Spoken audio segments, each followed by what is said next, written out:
Not sure that our systems can withstand instability in Europe, Middle East and Asia. So my message has been quite simple.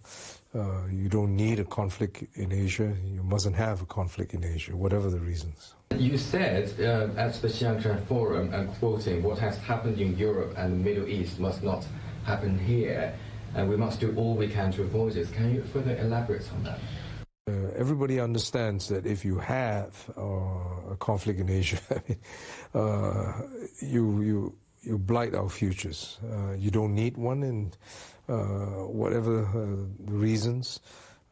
Ukraine was a vivid example of what happens to plans when you do have a conflict.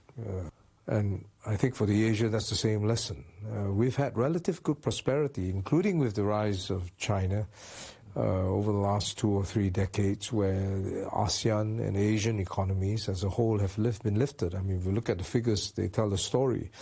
Hundreds of millions lifted out of poverty, GDP growing, countries enjoying wealth across the mass of their populations. All that could end if there's any conflict in Asia. And how do you see the US pivot to Asia? And do you think AUKUS can be conducive to the regional security in Asia?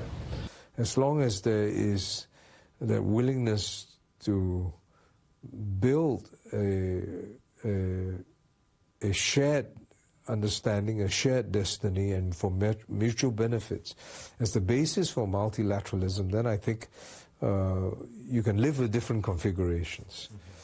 And I see no reason why newly formed groups can't fit into that.